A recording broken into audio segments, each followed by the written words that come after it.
And my friend turned to me, and she said, "We are in Auschwitz concentration camp." And I still couldn't. I said, "No, that's wrong. That's wrong. We are not supposed to be here, you know."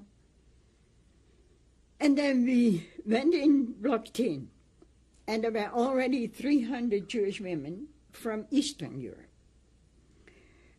And I asked one of the women, and I said, "My mother came here last week. Where can I find her?" And she said, "How old was your mother?"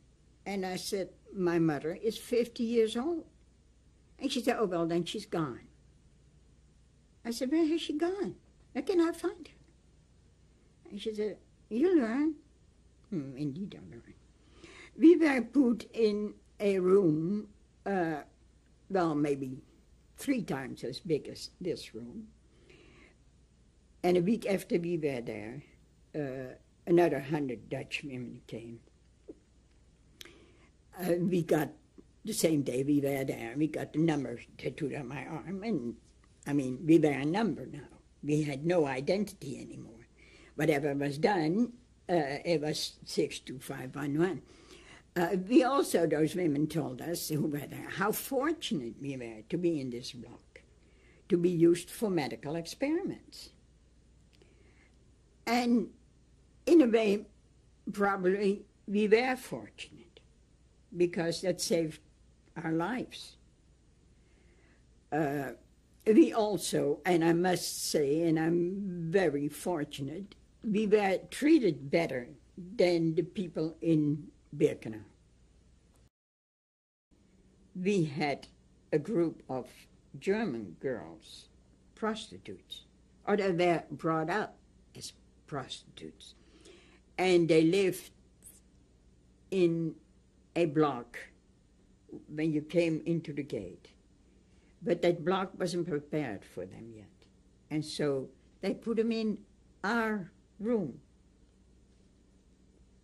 We'll talk about it in a minute. Yeah. Let's change tapes. You were telling me about the prostitutes that were brought into your barrack. Right. They were supposed to be in the block right when you came in through the gate. And they prepared that block for them. But they were not ready yet. And the girls had to be trained. So they slept, they slept in our block. And I tell you, when I came to Auschwitz, I was just very, although I was married, but I was very innocent, very green, you know. What did I know about homosexuality? I didn't know much about that or about other things. I learned more from those girls than that I had learned in 22 years before, you know. And they were very nice. They had been prisoners, German prisoners. And they had a choice to go into the service and go to the Russian front or become prostitutes. And they chose to be prostitutes. They were in prison for what reason? I don't know. I really don't know why they were in prison for. But they told us, you know, that they had a choice. And they preferred not to go to the Eastern Front. You said they had to be trained. They had to be trained how to be prostitutes, what to do with the men when they would come in drunk and when they, you know, when they were abusive or whatever. Who did the training? That I don't know. Not in our block. They were not trained in our block. They only slept in our block. You talk about homosexuality. Did you know any homosexuals in the camp? In our room, we also had some Greek children from Saloniki. They performed complete history, and they were younger than me. They were children. They were 17-year-old children. They performed complete hysterectomies on them. And those girls screamed. It was just heartbreaking.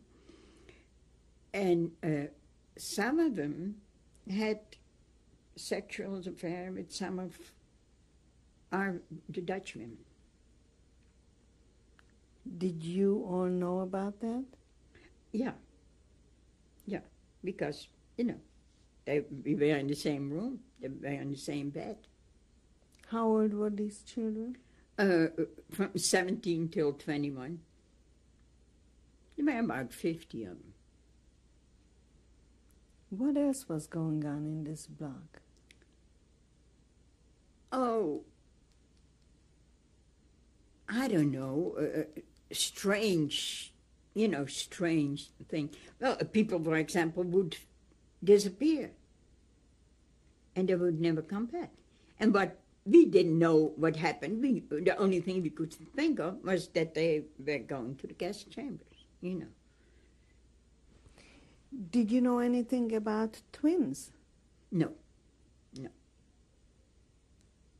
Like I said, we were completely isolated, except for the men we saw when we would go out of commando, or the men who would come in the block.